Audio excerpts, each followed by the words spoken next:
अस्सलाम वालेकुम, कैसे हैं आप लोग। थैंक यू सो मच जिसने भी मुझे कमेंट लिखा। हालांकि आप लोग बहुत कम लोग हैं जो मुझे कुछ लिखते हैं, तो प्लीज़ कोई कमेंट कर दिया करें ताकि मैं कुछ अंदाज़ा लगाऊं आप लोग का क्या रिएक्शन है, ठीक है। और मुझे बड़ी खुशी भी होती है पढ़ के। अगर आपको हेल्प कर रहे हैं तो आप मुझे बताएं, ठीक है। आज जो है ना, मैंने आपके लिए पुराने FCPS थ्योरी के पेपर में से लिया है एक सवाल, तो वो मैं डिस्कस कर लेती हूँ। केस नंबर 59 हो जाएगा फिर ये, ठीक है। उसमें उन्होंने पूछा था, बहुत ही मुख्तसर सा है, यानी कि कुछ ज़्यादा उन्होंने इन्वेस्टिगेशंस वगैरह नहीं बताई हुई हैं, ठीक है। अ 17-year-old woman presents in the OPD with 2 weeks history of bleeding from gums and petechial skin rash. अब सवाल उन्होंने पूछा है, what is the differential diagnosis, and number 2, name 5 lab investigations with justification, ठीक है। तो अब पेटिकियल स्किन रैश क्या होता है? वो होता है कि नॉन प्लांचिंग पिन पॉइंट जो हेमोरेजेस होते हैं सबक्यूटेनियस टिश्यू में ब्लीडिंग की वजह से, उनको कहते हैं पेटिकियल स्किन रैश, ठीक है।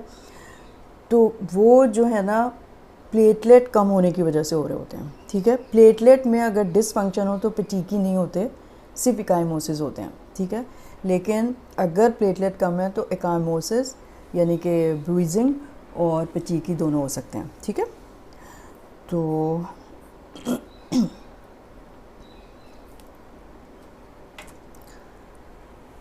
पहले का आंसर ये है, mucosal gingival and skin petechiae purpura are more commonly cause by decrease number of platelets. Platelet function disorders do not cause petechiae और problems in the formation of blood clot. ना blood clotting का कोई मसला होता है अगर platelet कम हो जाए, कोगुलेशन का भी नहीं होता। वो एक्चुअली सिर्फ जो प्राइमरी प्लेटलेट प्लग है ना, यानी कि प्राइमरी हीमोस्टेसिस ही नहीं होता जिसके ऊपर फिब्रिन आके डिपॉजिट होगा। पहले प्लेटलेट एग्रीगेट होते हैं, एडिशन होती है, फिर जो है उसका प्लग बनता है, फिर उसके बाद कोगुलेशन कास्केड से उसके ऊपर फिब्रिन का मैशवर्क बनता है, ठीक है। तो डिफरेंशियल डायग्नोसिस अब उन्होंने पूछे ना, तो पहले तो आप कह सकते हैं कि भाई इडियोपैथिक थ्रोम्बोसाइटोपेनिक परप्यूरा ITP। फिर दूसरा एप्लास्टिक एनीमिया भी हो सकता है, फिर माइलोडिस्प्लेजिया भी हो सकता है, फिर एक्यूट लिम्फोप्लास्टिक ल्यूकीमिया भी हो सकता है। फिफ्थ, थ्रोम्बोटिक थ्रोम्बोसाइटोपेनिक परप्यूरा हो सकता है। 6 हेमोलिटिक यूरेमिक सिंड्रोम हो सकता है। 7 वायरल इन्फेक्शंस हो सकती हैं, जैसे डेंगू फीवर हो गया। 8 लिवर डिजीज़ में हो सकता है, ठीक है। तो अब जो है ना, हम इनको अप्रोच आप कैसे करेंगे। प्लेटलेट काउंट अगर आपको 150 से कम मिल रही है, यानी कि 1 लाख से अगर कम हो जाए ना प्लेटलेट, तो उसको हम कहते हैं थ्रोम्बोसाइटोपेनिया, ठीक है। 1 लाख से कम हो गया तो आपने हीमोग्लोबिन और वाइट ब्लड काउंट देखनी है। अगर हीमोग्लोबिन और वाइट ब्लड काउंट जो है वो नॉर्मल आ रही है तो आप पेरिफेरल ब्लड स्मीयर देखें, ठीक है। हीमोग्लोबिन नॉर्मल है, वाइट ब्लड काउंट नॉर्मल है, सिर्फ प्लेटलेट डिक्रीज़ हुए हैं तो आप ब्लड का पेरिफेरल फिल्म देखिए। अब उसमें अगर नॉर्मल RBC मॉर्फोलॉजी मिल गई है आपको, प्लेटलेट नंबर और इंक्रीज इन साइज, तो आप क्या करेंगे। अगर नॉर्मल RBC मिल रहे हैं मॉर्फोलॉजी में और प्लेटलेट नॉर्मल है या इंक्रीज इन साइज है, तो आप कंसिडर करेंगे normal drug induced thrombocytopenia, infection induced thrombocytopenia, idiopathic immune thrombocytopenia और कॉन्जेनाइटल इनहेरिटेड जो थ्रोम्बोसाइटोपेनिया होता है वो करेंगे, ठीक है। यानी RBC मॉर्फोलॉजी सही है। अगर पेरिफेरल स्मीयर में आपको मिल गया फ्रेगमेंटेड RBCs, तो आप माइक्रो एंजियोपैथिक हेमोलिटिक एनीमिया हो रहा है ना, उसकी वजह से होंगे, तो DIC हो सकता है, थ्रोम्बोटिक थ्रोम्बोसाइटोपेनिक थ्रोम्बोटिक थ्रोम्बोसाइटोपेनिया वो हो सकता है। और अगर पेरिफेरल स्मीयर में प्लेटलेट्स आपको क्लम्प नज़र आ रहे हैं, redraw in the sodium citrate और हेपरिन, फिर उसके बाद करके देख लें। अगर शुरू ही में आपको हीमोग्लोबिन और वाइट सेल काउंट ही एबनॉर्मल है पूरी, ठीक है, ये तो हमने उस वक्त कंसिडर किया था सिर्फ प्लेटलेट डिक्रीज़ हुए हैं या इंक्रीज इन साइज हैं या क्लम्प्ड हुए हैं, तो आप ये सब करेंगे। लेकिन अगर आपने पेरिफेरल ब्लड फिल्म देखी, उसी में जो है आपको एबनॉर्मलिटी वाइट ब्लड सेल्स की भी मिल रही है, प्लेटलेट की भी मिल रही है, RBC की भी मिल रही है, तो फिर सीधा सीधा आपने बोन मैरो करना है, ठीक है। तो ये इस तरह से आप अप्रोच करते हैं पेशेंट को। तो अप्रोच कैसे होती है to a patient with thrombocytopenia, history and physical examination, हर चीज़ में आपने वही करना है। Results of CBC and review of peripheral blood smear are all critical components in the initial evaluation of thrombocytopenic patient. The overall health of the patient and whether he or she is receiving drug treatment will influence the differential diagnosis. अब एक young healthy कोई आ गया आपके पास, जैसे ये female आ गई है ना, यंग हेल्दी होगी है और उसको थ्रोम्बोसाइटोपिनिया हुआ है, ठीक है, तो उसकी बहुत लिमिटेड डिफरेंशियल होगी बनिस्बत उसके कि कोई एडमिटेड है, क्रॉनिक इलनेस हुई हुई है, हॉस्पिटलाइज पेशेंट को, तो मल्टीपल उसको मेडिकेशंस भी मिल रही हैं, क्योंकि most common cause of thrombocytopenia is drug induced होता है, ठीक है। एक्सेप्ट इन इनहेरिटेड डिसऑर्डर जो बहुत रेयर हैं, decrease platelet production usually results from bone marrow disorders that also effect the RBC and WBC production. Because myelodysplasia जो है ना वो आइसोलेटेड थ्रोम्बोसाइटोपिनिया के साथ प्रेजेंट हो सकता है अगर 60 इयर्स से ज़्यादा है एज पेशेंट की, तो और वो इनिशियल आपने जो भी ट्रीटमेंट दिया उसको रिस्पॉन्ड नहीं करा, तो अब बोन मैरो ज़रूर एग्जामिन करना चाहिए, ठीक है। तो डिपेंड करेगा ना पेशेंट के ऊपर, उसकी एज के ऊपर, उसकी फ़िज़िकल मतलब कंडीशन के ऊपर कि वो ड्रग्स ले रहा है नहीं ले रहा है, इल है या सही है, हेल्दी है, उसके ऊपर डिपेंड करेगा आपका। While inherited thrombocytopenia is rare, any prior platelet count यानी कि जो पुरानी उसकी अगर रिपोर्ट है तो उसमें आपने रिट्रीव करने की कोशिश करनी चाहिए कि भाई पहले भी अगर इसका डिक्रीज ही आ रहा था और फैमिली हिस्ट्री लें कि कोई है क्या थ्रोम्बोसाइटोपिनिया की, अगर मतलब ब्लीडिंग डिसऑर्डर होगा या कुछ भी तो पेशेंट बताएगा आपको, ठीक है। इनहेरिटेड रेयर होते हैं। अब केयरफुल हिस्ट्री लेनी है आपको ड्रग की, तकरीबन हर टाइप की ड्रग जो है ना वो थ्रोम्बोसाइटोपिनिया कर सकती है। उसमें जो है ना हर्बल नॉन प्रिस्क्रिप्शन ड्रग्स भी होती हैं, जो भी मतलब हकीम का इलाज हो रहा है या कोई भी चीज़ वो इस तरह की ले रहे हैं तो सब बंद करनी होती है, वो सब कर सकती हैं थ्रोम्बोसाइटोपिनिया। फिज़िकल एग्जामिनेशन में आप देख लें एनलार्ज स्प्लीन तो नहीं है, evidence of chronic liver disease आपको अगर मिल रहा है, अंडरलाइंग डिसऑर्डर कोई भी हो सकता है, ठीक है।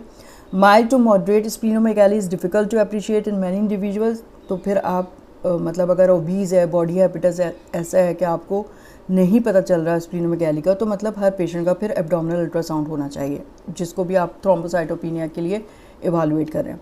प्लेटलेट काउंट ऑफ 10,000 मिनिमम 10,000 पर cubic millilitre is required to maintain the integrity of endothelial wall, ठीक है। लेकिन हम इसका इंतज़ार तो नहीं करते ना कि अल्लाह ना करे 10,000 ही हो जाए, किताब में लिखा हुआ है इंटीग्रिटी सही रहती है उससे, तो इसका बहुत सारे लोगों को 25 पे ब्लीडिंग शुरू हो जाएगी, 16 पे शुरू हो सकती है, तो उसका इंतज़ार तो नहीं करना ना आपने, उसको ट्रीट करना है उससे पहले।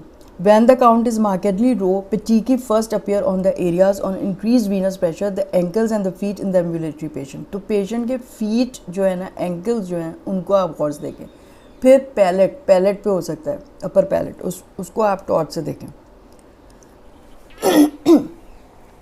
पेटेचियाe क्या होते हैं? They are pin point non blanching haemorrhages and usually a sign of decrease platelet number and not the platelet dysfunction. Wet purpura किसे कहते हैं? ब्लड ब्लिस्टर्स हो जाएं that form in the oral mucosa are thought to denote an increase risk of life threatening haemorrhage in the thrombocytopenic patient. अगर आपको ये मिल रहे हैं कि उसको वेट परप्यूरा है, मतलब ये कि ओरल म्यूकोजा में ब्लड ब्लिस्टर्स हुए हुए हैं, तो आप समझ जाएंगे उसको कोई फेटल हेमोरेज होने वाला है। Excessive bruising is seen in disorder of both platelet number and function. तो इकाइमोसिस प्लेटलेट डिसफंक्शन में अब आपको मिल सकता है, ठीक है, लेकिन पेटेचियाe नहीं मिलेंगे डिसफंक्शन में, वो सिर्फ कम नंबर अगर होगा प्लेटलेट का तब मिलेंगे। अब टाइप्स मैंने आपके आसानी के लिए लिख रही हैं थ्रोम्बोसाइटोपिनिया की। एक इन्फेक्शन इंड्यूस्ड थ्रोम्बोसाइटोपिनिया होता है, तो आप हम लोग देख रहे होते हैं कि मलेरिया में हो गया या फिर डेंगू फीवर में हो गया, है ना, तो फिर ड्रग इंड्यूस्ड होता है, तकरीबन हर तरह की ड्रग से हो सकता है। फिर नंबर 3 है हेपरिन इंड्यूस्ड थ्रोम्बोसाइटोपिनिया HIT। फिर है इम्यून थ्रोम्बोसाइटोपिनिक परप्यूरा ITP। तो एक एक करके अगर हम देख लें, इन्फेक्शन इंड्यूस्ड थ्रोम्बोसाइटोपिनिया, तो many viral and bacterial infections result in thrombocytopenia. Infections can affect both platelet production platelet survival, तो सर्वाइवल भी कम हो जाता है, प्रोडक्शन भी कम हो रही है. Immune mechanism can also work. Common infections are infectious mononucleosis, HIV infection, COVID-19, gram-negative bacterial infections mostly. In children, immune-mediated thrombocytopenia usually follows a viral infection and always resolve spontaneously. बच्चों में ये spontaneously resolve हो सकता है, लेकिन जो adults हैं ना उनमें फिर ये chronic हो जाता है और resolve नहीं होता खुद से. फिर ड्रग इंड्यूस्ड थ्रोम्बोसाइटोपिनिया होता है. हमेशा जब भी आपने रिपोर्ट देखी उसमें थ्रोम्बोसाइटोपिनिया आ रहा है तो आप फीवर की हिस्ट्री लें, वो नहीं मिल रही है तो आप दवाइयों की हिस्ट्री लें. All drugs should be suspected in a patient thrombocytopenia and should be stopped और सब्स्टिट्यूटेड इफ पॉसिबल. सब बंद कर दें. All herbal and non prescription drugs can cause thrombocytopenia and should be stopped. तो बाकी भी आप पूछ लें, और कोई आप हकीम की या होम्योपैथिक की दवा खा रहे हैं वो भी बंद कर दें. Classic drug dependent antibodies are antibodies that react with specific platelet surface antigen and result in thrombocytopenia. तो मतलब स्पेसिफिक एंटीबॉडीज़ बन जाती हैं ड्रग जब होती है तो वो प्लेटलेट को डिस्ट्रॉय कर देती हैं. When the drug is present, the thrombocytopenia typically occurs after a period of initial exposure. Median length जो है ना उसकी 21 days तक हो सकता है. और अपॉन री एक्सपोजर या फिर आपने दोबारा ले ली वो drug, and usually resolves in 7 to 10 days after drug withdrawal. अगर बंद करेंगे तो 7 से 10 दिन के बाद ठीक हो जाएगा वो. अब जो ड्रग्स हैं ना, अब मतलब जो ख़ास ड्रग्स हैं जिनसे नोन है कि हो जाता है, लेकिन बहुत सारी ऐसी ड्रग्स हैं जो मतलब कर ही सकती हैं, हर्बल भी हैं, नॉन प्रिस्क्रिप्शन व्हाटएवर, तो सब बंद करने की ज़रूरत है. ठीक है, तो ये टेबल है एपसिक्जीमैब. ठीक है, ये तो वो ड्रग है ना जो प्लेटलेट के जो ग्लाइकोजन रिसेप्टर हैं, यानी कि glycogen 2A and 3B receptor, उनको इनहिबिट करता है. तो जाहिर है कि प्लेटलेट वहाँ पे लगेंगे नहीं, एडिशन नहीं होगा, तो एग्रीगेशन भी नहीं होगा. ठीक है, तो ये हो गया. एसिटामिनोफेन से भी हो सकता है, amiodarone, amlodipine, ampicillin, carbamazepine, ceftriaxone, cefamandole, ciprofloxacin, सारी की सारी हैं, diazepam, fibatide, furosemide, gold, haloperidol, heparin, ibuprofen, lorazepam. अब ये सारी आप देख लें, वेनकोमाइसिन, रेनिटिडीन, कितनी है ना, नेप्रोक्सैन सोडियम भी है, penicillin, phenytoin, piperacillin, quinidine, quinine, ranitidine, rosiglitazone. तो बस जो भी वो ले रहा है बंद करा दें. नंबर 3 है हेपरिन इंड्यूस्ड थ्रोम्बोसाइटोपिनिया, यानी कि हिट जिसे HIT कहते हैं. ड्रग इंड्यूस्ड थ्रोम्बोसाइटोपिनिया जो है ना वो due to heparin differs from that seen with other drug two major ways. एक दो थ्रोम्बोसाइटोपिनिया इतना सिवियर नहीं होता HIT से. Rarely count is less than 20,000. It is not associated with bleeding. In fact, it markedly increases the risk of thrombosis. ठीक है, bleeding नहीं करती है, थ्रोम्बोसिस कर देती है. Pathogenesis involves formation of antibody to a complex of platelet specific protein, platelet factor 4 and heparin. मतलब heparin के साथ platelet factor 4 का जो है ना एक कॉम्प्लेक्स बन जाता है और उसके खिलाफ एंटीबॉडी होती है. The anti heparin PF4 antibody can activate platelet receptor and also activate monocytes, endothelial cells and coagulation protein. यानी कि ये सब जो है ना उस एंटीबॉडी की वजह से एंडोथीलियल सेल्स और कोगुलेशन प्रोटीन्स जो हैं एक्टिवेट हो जाएंगे तो कोगुलेशन होने लगेगी. तो थ्रोम्बोसिस का खतरा होता है, ब्लीडिंग का नहीं. A fraction of those who develop these antibodies develop thrombosis. मतलब सब के साथ ये एंटीबॉडी बन जाती है लेकिन सबको थ्रोम्बोसिस नहीं होता है. ठीक है, कुछ लोगों को थ्रोम्बोसिस हो जाता है. It can occur both with low molecular weight heparin and unfractionated heparin. दोनों टाइप से हो सकता है. Anti heparin PF4 antibodies can be detected by ELISA enzyme linked immunoassay and by platelet activation assay. दो तरीक़ों से हम डिटेक्ट कर सकते हैं एंटीबॉडीज़ को अगर पेशेंट को ऐसा कुछ हो रहा है तो. ट्रीटमेंट क्या होता है HIT का, हेपरिन इंड्यूस का, कि प्रम्प्ट डिसकंटिन्यूएशन ऑफ हेपरिन कर दें. Use of alternative anticoagulants if bleeding risk does not outweigh thrombotic risk. Thrombosis of venous and arterial system is a common complication of HIT। तो मतलब Venus भी हो सकती है थ्रोम्बोसिस और आर्टीरियल भी। अगर पेशेंट को HIT हो रहा है, यानी कि आपने देख लिया कि उसको हेपरिन मिल रहा था, उसके प्लेटलेट डाउन होने शुरू हो गए, लोअर एक्सट्रीमिटी डुप्लेक्स बगैर किसी यानी कि कोई सिम्टम है नहीं है, लेकिन आप सस्पेक्ट कर लें कि उसको थ्रोम्बोसिस हो रही होगी, तो लेग का जो है ना आप डुप्लेक्स डॉपलर अल्ट्रासाउंड करा के देखें, ठीक है, बगैर किसी उसके सस्पेक्ट करें आप। Number 4, alternative direct thrombin inhibitor. अब हेपरिन आपने बंद करी है तो डायरेक्ट थ्रोम्बिन इनहिबिटर DTI जिनको कहते हैं, वो होता है एक बिवालिरुजिन और एंटी थ्रोम्बिन बाइंडिंग पेंटासैकराइड है ये, दूसरा एंटी थ्रोम्बिन बाइंडिंग पेंटासैकराइड फोंडापेरिनेक्स उसे कहते हैं, आर ऑल्सो इफेक्टिव, ठीक है। तो आप या तो बिवालिरुडिन दे दें, बिवालिरुडिन दे दें, या फिर फोंडापेरिनेक्स शुरू कर दें। 5, direct oral anticoagulant DOACs are being used for treatment, वो भी दे जा सकते हैं। 6, due to high risk of thrombosis in patients with HIT, anticoagulation should be started even in the absence of thrombosis. अब अगर आपको ये हो रहा है कि नहीं भाई जो है पेशेंट को तो थ्रोम्बोसिस तो हुआ नहीं है, लेकिन आप एंटीकोगुलेशन स्टार्ट कर दें, ठीक है। यानी हेपरिन आपने बंद किया तो दूसरा एंटीकोगुलेंट आपको देना है। अब होता है चौथा है immune thrombocytopenic purpura, ITP। It is also known as idiopathic thrombocytopenic purpura. It is caused by immune-mediated destruction of platelets and inhibition of release of platelets from megakaryocytes. तो megakaryocytes भी कम बनाना शुरू कर देते हैं और डिस्ट्रक्शन होने लगती है एंटीबॉडी इंड्यूस्ड प्लेटलेट्स की। In children, it occurs as an acute disease commonly following an infection, self-limited and resolves spontaneously. In adult, it is a chronic disease and remission can occur spontaneously but less likely. ज़्यादातर जो spontaneously नहीं होता है लेकिन बच्चों में हो जाता है। It is termed secondary ITP if associated with an underlying disease, particularly SLE and HIV infection and HCV infection, यानी HIV हेपेटाइटिस सी वायरस के साथ हो सकता है या H पाइलोरी इन्फेक्शन के साथ भी हो सकता है। तो मुझे याद आ रहा है जब मैं रेजिडेंसी कर रही थी, एक पेशेंट SLE के मतलब एक पेशेंट आई थी थ्रोम्बोसाइटोपेनिया सिवियर था, उसको एकाइमोसिस पटीकी और ये सब कुछ था, और फिर और भी उसको थे सारे SLE के ना, बटरफ्लाई रैश था और एलोपीशिया था, माउथ अल्सर्स थे, और फिर ANA anti-DS DNA सब पॉजिटिव आया था, तो उसको सेकेंडरी था ये ITP जो है, फिर आप उसको कहते हैं सेकेंडरी डिजीज़ की वजह से अगर है। ITP is characterized by mucocutaneous bleeding, often very low platelet count with an otherwise normal peripheral film.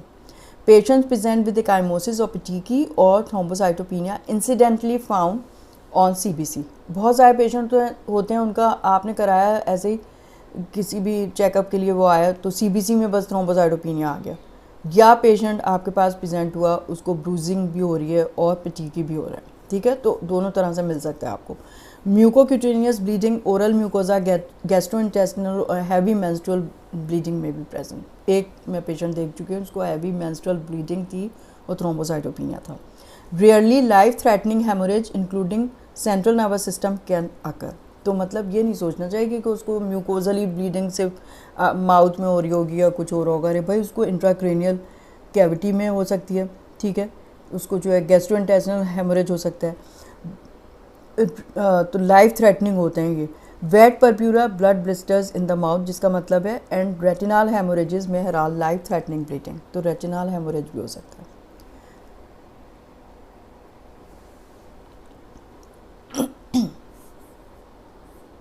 Treatment of ITP uses drugs that decrease reticuloendothelial uptake of antibody-bound platelet and or increase platelet production. या तो आप जो है ना reticular endothelial cells में वो destroy ना हो एंटीबॉडी से जो बाउंड हुए हैं, या फिर प्लेटलेट की प्रोडक्शन, ऐसी दवा दें जिससे प्लेटलेट की प्रोडक्शन बढ़ जाए। All patients do not require treatment if platelets are more than 30,000। तो अगर 30,000 से ज़्यादा हैं तो आपको ट्रीटमेंट की ज़रूरत नहीं है, आप सिर्फ ऑब्जर्व करें। अगर 30,000 से कम है फिर ट्रीटमेंट करें। Initial treatment without significant bleeding symptoms, severe thrombocytopenia यानी कि सिवियर हम किसे कहेंगे 5 to 10,000 पर माइक्रोलीटर ऑफ ब्लड, और साइट्स ऑफ इम्पेंडिंग ब्लीडिंग यानी कि रेटिनल हेमोरेज हुआ हुआ है या large oral mucosal haemorrhage, bed पर प्यूरा हुआ हुआ है, should be treated with a single agent. अब उसमें क्या है, प्रेडनिसोन 1 मिलीग्राम पर किलोग्राम और a 4-day course of dexamethasone 40 milligram per day. फिर आप दूसरा क्या ऑप्शन हो सकता है, RH immune globulin therapy at 50 to 75 microgram per kilogram only in RH positive patient देंगे आप इसको। Patient with severe ITP, intravenous gamma globulin, primarily IgG, blocks the Fc receptor system 1 to 2 gram per kilogram of body weight। तो फिर intravenous gamma globulin, जिनमें patient में bleeding अगर शुरू हो गई तो आप ये दे सकते हैं। इन severe ITP, hospital admission is required and combined modality therapy is given using high dose corticosteroid with intravenous immunoglobulin G or anti-RHD therapy and as needed additional immunosuppressive agent, वो है rituximab, an anti-CD20 antibody is used in refractory cases of ITP but long lasting remissions occur only in 30% cases। TPO receptor agonist, TPO क्या है, thrombopoietin जो है, जो increase कर रहा है बोन मैरो में एक्ट करके मेगा कैरियोसाइट को कि वो ज़्यादा बनाए थ्रोम्बोसाइट्स या प्लेटलेट। तो TPO रिसेप्टर एगोनिस्ट आते हैं, वन एडमिनिस्टर्ड सबक्यूटेनियसली, उसका नाम है रोमीप्लास्टिन, एंड अनदर ओरल है eltrombopag. Increase platelet and are indicated in patients who relapse after initial therapy or are unresponsive to at least one agent। तो अगर मतलब ये कि उनको ग्लूकोकॉर्टिकॉइड से भी कुछ नहीं हो रहा और इम्यूनोसप्रेसिव एजेंट रिटुक्सिमैब भी आपने दे दिया, उससे भी कुछ ना हुआ, तो फिर आप थ्रोम्बोपोइटिन रिसेप्टर एगोनिस्ट दे सकते हैं, रोमीप्लास्टिन, और ओरल जो है एल्ट्रोम्बोपैग, ठीक है, ये दे सकते हैं। Other immunosuppressive drugs are also being used with combination of glucocorticoid to mycophenolate mofetil 500 mg BID orally, increasing to 100 mg BID as tolerated, appears to be more effective than steroids alone। तो steroids alone के बजाय आप उसमें immunosuppressive मिला सकते हैं, mycophenolate mofetil।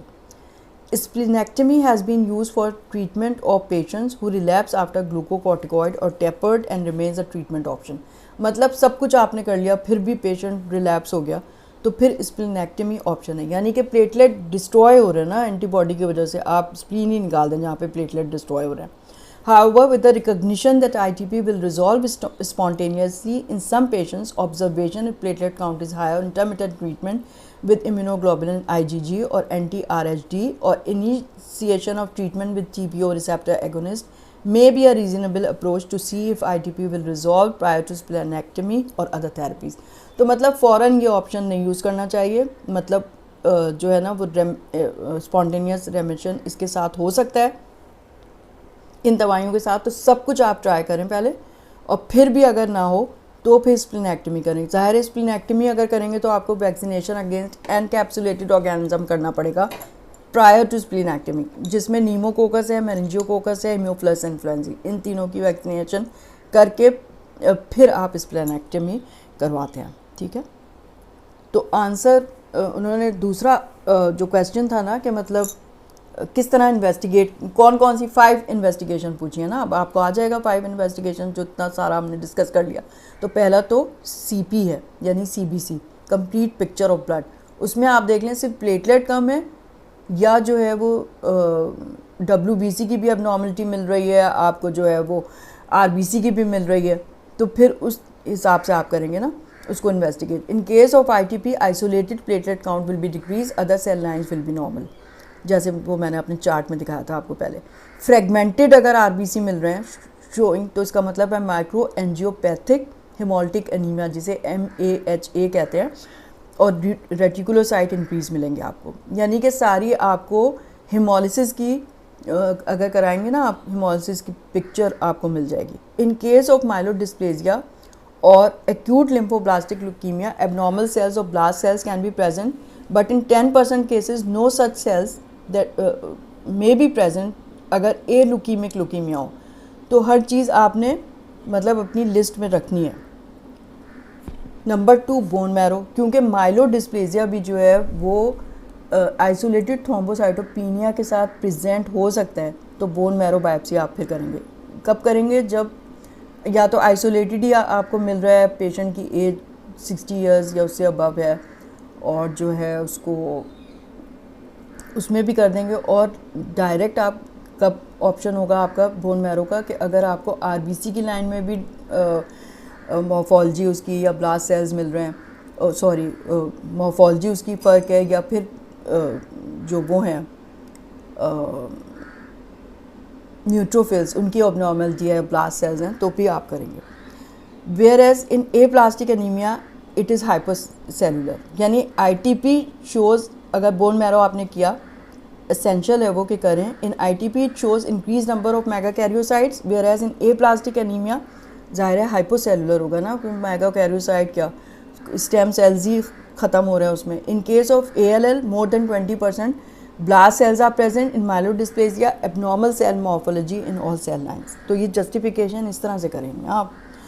फिर CT, BT, PT, APTT आप करा के देखेंगे। Bleeding time will be prolong in thrombocytopenia. GIC में PT, APTT will be increase. TTP यानी थ्रोम्बोटिक थ्रोम्बोसाइटोपिनिक परप्यूरा और HUS जो है haemolytic uraemic syndrome, only platelet will be increase and PT and APTT are normal.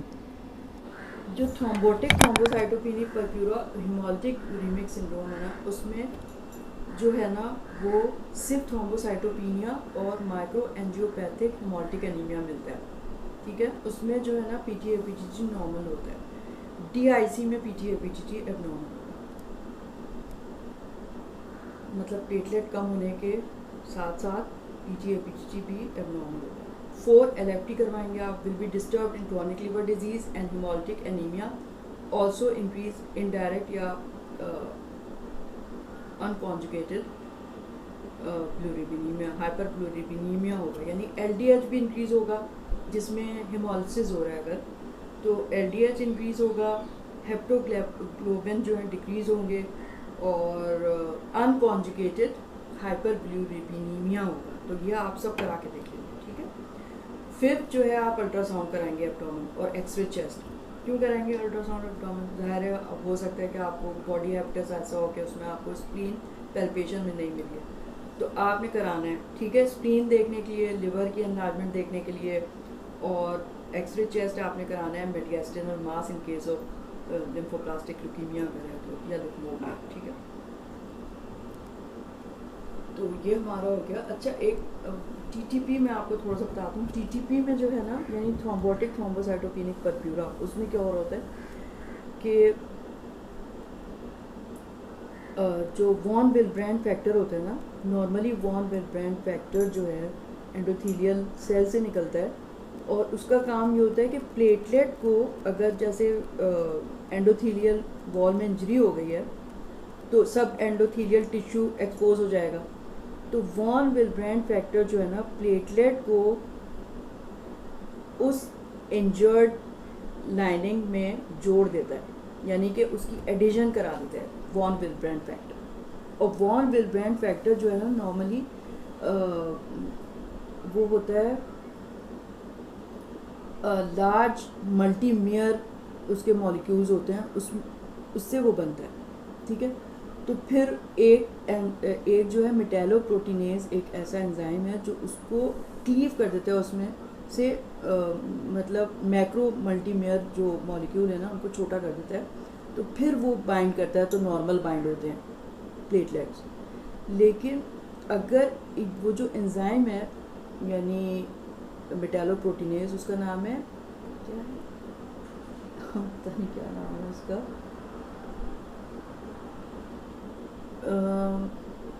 नाम मैं भूल गई हूँ, CAM या 13 कुछ करके उसका नाम है, उस मेटालोप्रोटीनेज का किताब में प्लीज़ देख लेना।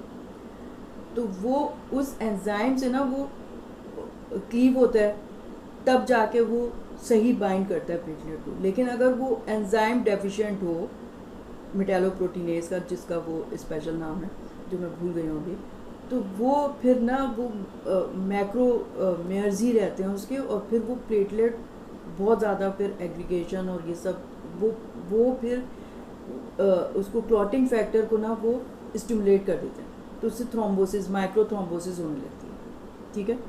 तो थ्रोम्बोटिक थ्रोम्बोसाइटोपिनिक परप्यूरा में पेंटार्ड होता है, मुझे याद था, उसमें फीवर होता है पेशेंट को, थ्रोम्बोसाइटोपिनिया होता है, और माइक्रो एंजियोपैथिक हेमोलिटिक एनीमिया होता है, यानी LDH और ये सब कुछ बढ़े हुए होंगे, अनकॉन्जुगेटेड हाइपरब्यूरिनीमिया होगा, ठीक है, LDH बढ़ा हुआ होगा, और जो है माइक्रो थ्रोम्बोसिस हो रहे होंगे, और न्यूरोलॉजिकल डिस्टर्बेंस होगी, ठीक है। और इसकी फिर जो ट्रीटमेंट होती है ना वो होती है प्लाज्माफेरेसिस, और भी बहुत सारी ट्रीटमेंट हम देख लीजिएगा।